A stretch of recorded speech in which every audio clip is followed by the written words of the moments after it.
He looks at my brother and he says, son, I love you so much. But if this is your best in life, I need you to go to your mother and ask who your father is because I am not him. Oh my God. I'll have what she's having. Welcome to another edition of She talks with confidence. Podcast. Welcome back. It's Tony Dufresne. This is the She Talks with Confidence podcast. Back with you once again with an amazing guest. It is Prima Jope. Prima, how are you today? Very well, Tony. Thanks for having me today. I am so excited to get into this story. You're coaching and mentor. What do you specialize in? I typically help experts package whatever they do into coaching or consulting. What I want to talk to you about today and what I would like you to share is your personal story in terms of course, the show's about confidence. And so it's about you as a child and going through how I teased it at the beginning. What was it at the very beginning when you were growing up? How did your dad set the tone for you and your mindset? I hope people have like seat belts on, and I think my dad wasn't the perfect example for parenting. However, he gave me a gift that up to now I think is what is going to take me through life. So when we were kids, we came to know that the girl child wasn't as entitled as the boy child to education. And so for me growing up, I knew that going to school wasn't an obvious thing. But I also knew that my dad didn't believe with that. Like he didn't align with that thing of saying girls shouldn't be educated. Because the African girl in Uganda, for example, we still have people who are born and they just raised to get married. Like they don't get the education and the chance that the boys get. But for us, I think we were lucky because our dad believed we needed the same amount of education. And we went to school, everything was normal until one day my brother decides he wants his parent to pick his report card. And instead of picking my mom, he made a mistake and picked my dad. And my dad said, why do you want me to come to your speech day? And my brother said, because I want to make you proud. It's a proud daddy moment. I'm going to do so well and I want you to experience that. Mm-hmm. And my dad says, that's really boring for me, but I'll come. And so my dad goes with my brother to his school to pick his report card. And you know what, Tony, what happened? Everything happened apart from the fact that my brother came third last of class. Oh, okay. The role is to become a doctor, a lawyer, or an engineer, or there's nothing in this world for you. And the way that he would tell that you're on the right path is if you were getting good grades. Now, my brother was literally showing my dad that he's not on the right path. So my dad drags him in the courtyard and literally says, guys, we knew when my dad was calling assembly. Guys, everybody here. He looks at my brother and he says, son, I love you so much. But if this is your best in life, I need you to go to your mother and ask who your father is because I am not him. Oh my God. So he takes the subtle approach, apparently. I know this is more about you, but I got to know, how did your brother take that? My brother never talked to anyone about it, but somehow he's now the best medical doctor you can find in this country. Like he took that and he kept, for some reason, he didn't say it, he just kept it in his head.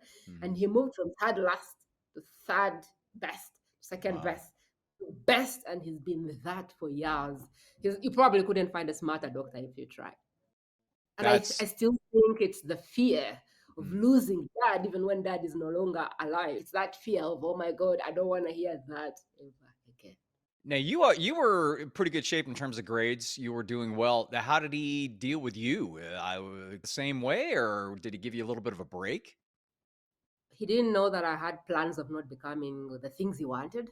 I was daddy's girl, and so I never shared about my ambitions about business because I didn't want that chat of who's your mother. And so I just went through school, just gave him good grades. My dad was fine if your report card said you're doing well. The problem came when you didn't indicate that. I went through school. I actually started to be an engineer because I was too scared to even think about business. And then I remember getting my first job, and it was in a telecom company, big company here, MTN. And year after year, I kept just knowing this is not it. Mm. Maybe it's time to tell my dad I can't do this.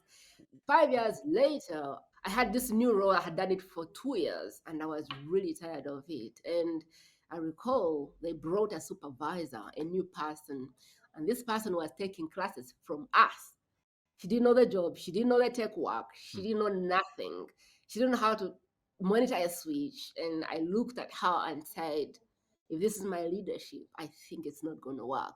Yeah, Like I no knew kidding. everything and I was like, this is ridiculous. Hmm. But then what really for me tripped the wire was one day I was listening to Tony Robbins, like I used to like Tony Robbins, Grant Cardone, and all of these people who were on the internet. And so I was listening to Tony and I was walking away with my headsets on. And she comes and says, I can see from my monitor that you are listening to something that is not work related.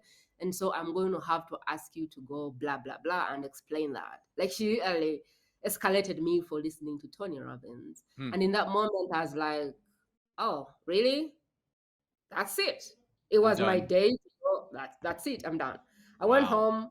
I wrote my resignation letter, and the next morning I went to the guy's office. I said, I know you're looking to see me, but hey, I'm looking to see you too. This is it. I'm done. Thank you very much. I Wow. left. And so, of course, she wasn't great. The situation wasn't great. You didn't have any real business respect for her because she didn't know anything. But in the gut, the base, the core of all this, what was missing from those jobs that you figured out maybe later or at that time? You're like, this isn't working for me. Why wasn't it working for you? For me, I always felt like I was creative and too proactive to have a book and to tick and stuff like that. And so even when in front of a client, I always had a better idea in my own head, but I felt like the company had a policy. Mm. If the client had a problem, my instinct was speed, solve the problem. My company had sign here, sign there. If a client wanted to buy a product, I didn't see why they needed to wait a week. And so I always felt like the bigger the company is, the more inflexible they are, the less Hmm. the client gets what they're after. And so I always felt like I had a solution for the client, but was tied up with SOPs and all of that, and I couldn't offer it. And so I always knew that that's not the kind of thing I wanted to do. The reason it tripped me off, Tony, is because I was being micromanaged at a Oh. job I knew how to do well. I'm like a responsible person, and so I do my job. I do what I know I'm supposed to do. And for me to be micromanaged is not okay because it tells me that you can't trust me, and that's not okay. Yeah, which is huge. And that is so true, isn't it? It really is the fact that they're not trusting you to get the job done. And you're like, hold up a second. Wait, I know 10 times more than you do, and I'm getting my job done. What are you after me for on this? So, of course, that was the straw that broke the camel's back. And finally, but were you formulating any sort of a plan consciously or subconsciously before that in terms of what your next step is going to be? Or were you like, whoop, now what am I going to do? People used to call me a fashionista, but really I would Hmm. look at the men that lacked confidence because of what they wore, the clothes they chose, and I just would pick for them something that hopefully would get their confidence up. Like I had a boss who was really very, I don't know, like he just didn't know how to dress up. He would wear pink and yellow, and I was like, man, this guy would do 10 times better if he knew his colors. And so I Mhm. went and shopped for him some stuff, and I said, hey, how would you love for me to give you some stuff to try on? And if you like it, you can pay. And then he took it at his home. And the guy came the next day. Everyone stood up and began clapping. Of course, and you knew that all along, right? You saw because you saw the potential in, which is interesting how that skill that you have, that innate, almost the intuitive feeling that you have in terms of something like that. So did you just transition right away into doing the what do you call that? Like a style consultant It type was of a like thing the or first store for high-end items. I had it in my bag, and uh-huh. slowly by slowly, I put it in my boot. So at the boot of my car, I always had stuff. And Mhm. so I started moving around the company in different locations, and people knew me. So if I was coming, I would send a message and say, hey guys, I'm coming to this side of the business. You may want to check out. So I go in the parking lot, and people would come and try on stuff and buy stuff, and we would always communicate and they would pay me. So I already had this business, but it was like a side thing. So when this lady now really got to my wires, I was like, oh, it's fine. I was ready. I put in my resignation. The company gave me my benefits money, and I used that to now launch the business. When you initially did that, and now you had the time that you didn't have before, because now it's your schedule's wide open. What were the first steps that you did to make your own gig happen? I didn't know which price to put things at because I wasn't making much profit when I did the bag and stuff because I didn't have costs and all of that. It was Mm-hmm. just an additional, so any markup would work. But then now I had this place and I was paying quite a buck per month to be in the store. And it wasn't also like a cheap place. It was like this high-end place in a mall and stuff. And so I had to figure out how to pay the bills. And my initial instinct was there's stuff that people buy all of the time, and there's stuff that is a bit expensive. So have both and see how you feel about it. And so I had this stuff that was a little bit expensive, 500, 1,000, 1,500. And then I had the 153 bucks kind of place. And I watched these two places. And it's funny, Tony, because the guy who was buying a $10 thing would negotiate for 45 minutes. And the Mm. guy who was buying a $1,000 thing wouldn't even show up. He'd be like, man, just send it to, I'm going to send my driver. If it fits me, I'm in. And this guy would follow up with, my wife is so excited. Can you redo my whole wardrobe? And this guy over here would bargain for 40 minutes and then he would come back with, but it's too tight, but it's too loose, but it's too short, but it's too colored, but it's, these guys had too much they wanted for the 10 bucks. And Yeah. this guy over here just wanted to give me more money for doing less. And so I just knew that I wanted to deal with the guy who was able to pay more with less problems. Why do you think that is? The more people spend, the more attention they pay to what they buy, the more they value what they buy. I think the less people pay, the more picky they get. I don't know what it is about people who pay less money, but they are more work.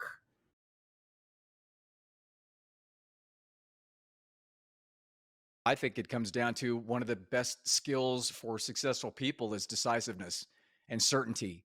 And they know what they want. I'm assuming that the guy who bought the high end item, he already knew, he already had some level of understanding of what it was. And he is at a position where his time is worth more. So Exactly. he's not back and forthing it on a $10 scarf because he's got other things to do. Whereas the guy buying the $10 item, maybe I think it exposes a lot, to be honest with you, like in people that are Yeah. nitpicking. And I've heard this story, not your specific, but that the premise of the story, I've heard it more than once because I think it's completely true. And isn't it amazing? And of course, what a great reason for you to focus on that clientele. It was more money, it was less stress, and they were really very appreciative of you selling them the stuff. Oh my God, thank you very much. They had one question each time: is it in my size? That was all. Right. These other guys, 100 questions. This guy, Right. Prima, is it my size? Cool. Yeah. Send it over. That was all they cared about. And they paid as much money to pay my bills. So I would rather serve these 10 people than the 100 who were like giving me headache and not even paying the bills. It was very clear to me which business I needed to be in. Yeah, if it couldn't be any more clear, that's such a great Yeah. indication. And it's great because that's such a micro lesson in life, just Yeah. decisiveness and certainty. So you had this business going, and then you had a family issue happen, and then there was a big transition there for you. Yeah, I had the business running, Tony. It was very successful business, and then COVID hit, and so we couldn't do it because it was bricks and mortar, and it was Mm, move in and buy. It was this exchange of bricks and mortar, and so with COVID, things got complicated, and that is when I decided there was something for me online to do, and I started looking because I already were following like Grant Cardone and Tony Robbins and those people, and so I knew there was this other world, but I didn't understand how the business worked. And so I come online, I start looking around. And as I'm looking and thinking, what am I going to do? And how can people pay me? How can I sell my advice? And I was busy in my head. My mom got COVID mm, and it was pretty bad. My mom is 65. She has diabetes. She has high blood pressure. She's had mental issue for 10 years, and so she's on meds.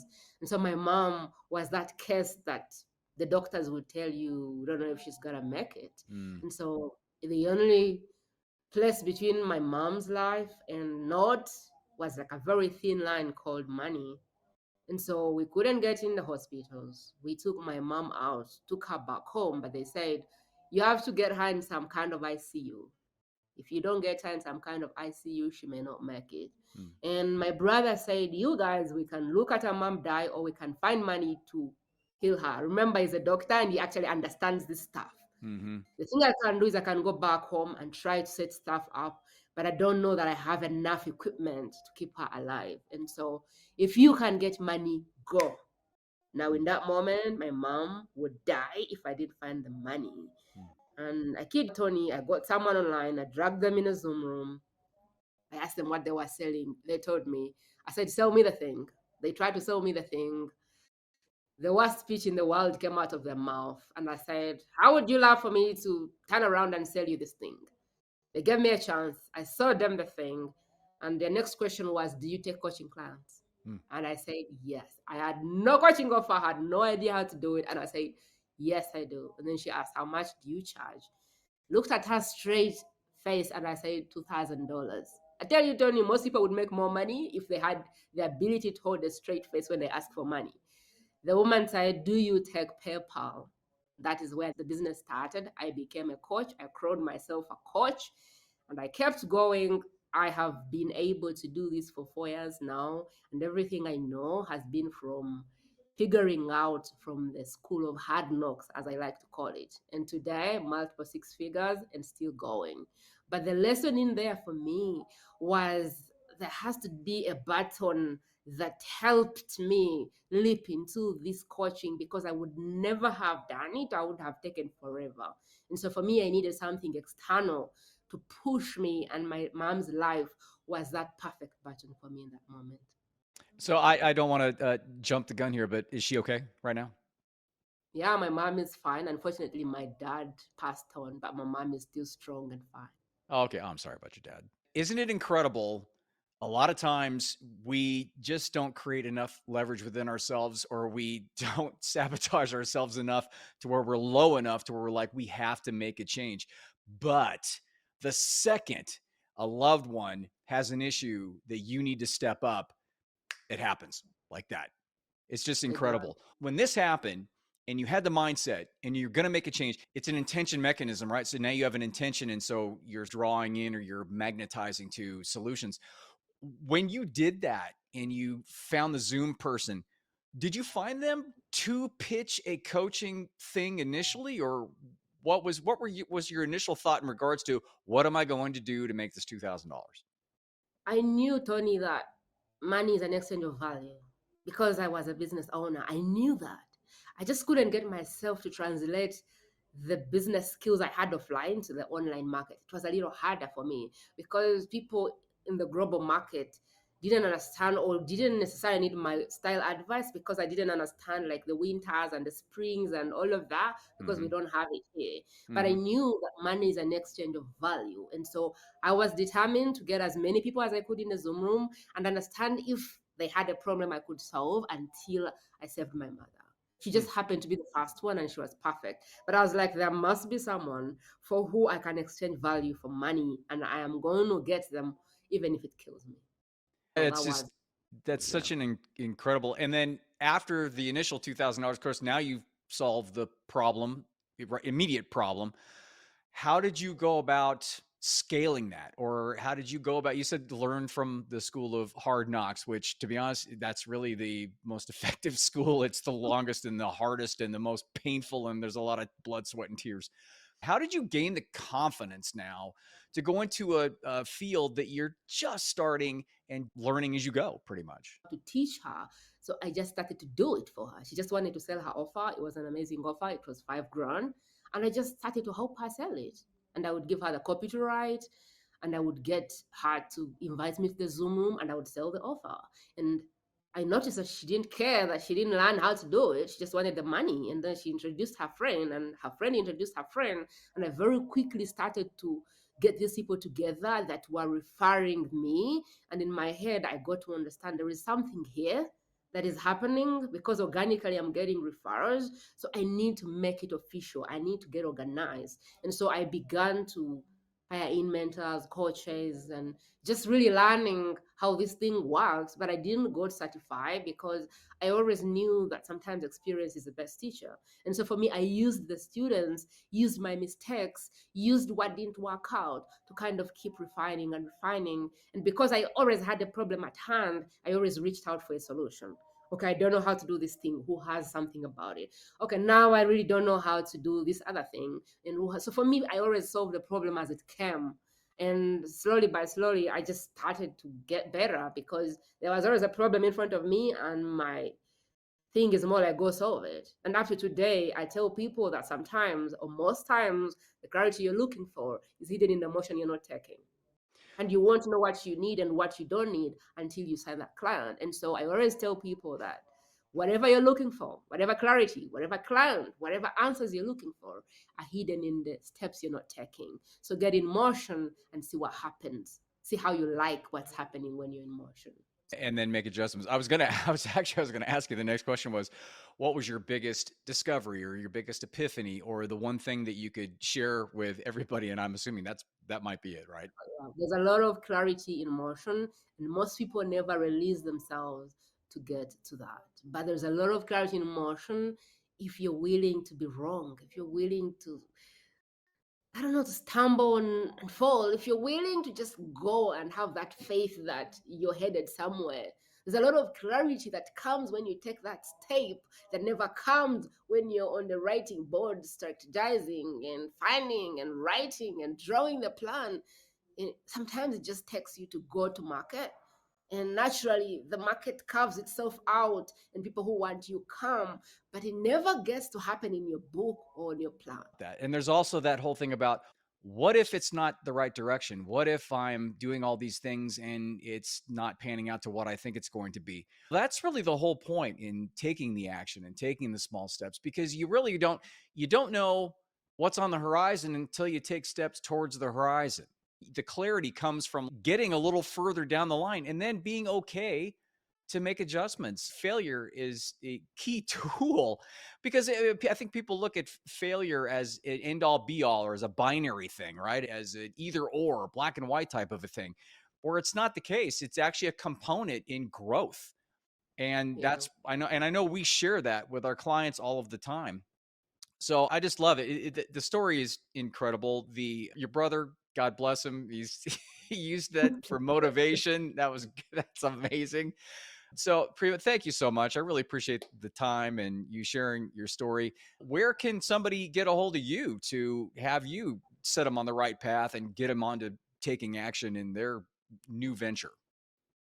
Mainly on my website, primajope.com. I do actually offer like a free consult for someone who wants to talk through and see if even diving into coaching consulting is a thing. And right now there's a link they can go to, primajope.com, and they can just go on there and request a free call. It's that, and maybe Facebook, which is Prima Jope. Those are the places that I hang out the most. And I love it. And it's easy. Prima and then Jope. Great. Thank you, Prima. Again, I really appreciate it. And for me, of course, it's TonyDufresne.com, or if you can't spell it, nobody can spell that. You've got Jope. I have 18 consonants and 3 vowels, and nobody knows where it goes.